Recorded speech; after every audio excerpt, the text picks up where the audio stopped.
এখানে ফার্স্টেই দেখতে পাচ্ছেন এখানে আমাদের ম্যাচে পড়ে গেছে সানা বস। এখানে MT40 কিং সানা বসকে এই যে দেখতে পাচ্ছেন ছাদের উপরে পুরোপুরি কনফার্ম করে দিছে MT40 কিং।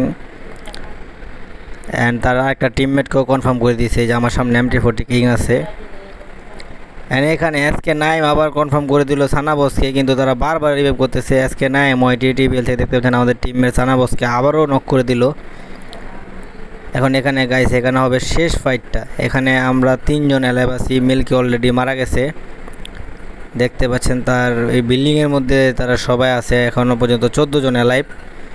এখানে আমরা ভিতরে চলে যেতেছি কারণ আমার কাছে দেখতে পাচ্ছেন কোনো ওয়াল নাই, আমার কাছে কোনো ওয়াল নাই, মেড কিট নাই।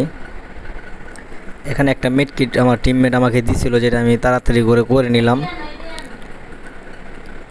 এখানে দেখতে পাচ্ছেন গাইস, এখানে এই যে এখানে খেয়াল করলে দেখতে পারবেন, নামটা খেয়াল করে দেখতে পারবেন সানা বস বিবেজ। আবারও আমার টিমমেট এসকে নাইম ওইটিকে মেরে দিয়েছে।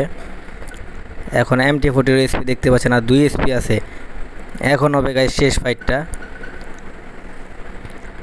এখানে আমরা কিছুটা ওয়েট করতেছি। এখানে নিচে প্রচুর পরিমাণের প্লেয়ার, সবগুলো মনে হইতেছে নিচেই আছে। এখানে সবাই জোনে ঢোকার চেষ্টা করতেছে পিছন থেকে। আবার আমি একজনকে নক করে দিলাম।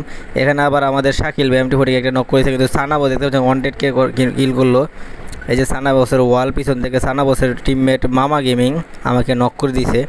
এখনও MT40 কিং শাকিল ভাই অ্যালাইভ আছে। শাকিল ভাই আবার মামা গেমিংকে পিছন থেকে নক করে দিল। এই যে এখন শাকিল ভাইয়ের সামনে দিয়ে যাবে সানা গেমিং।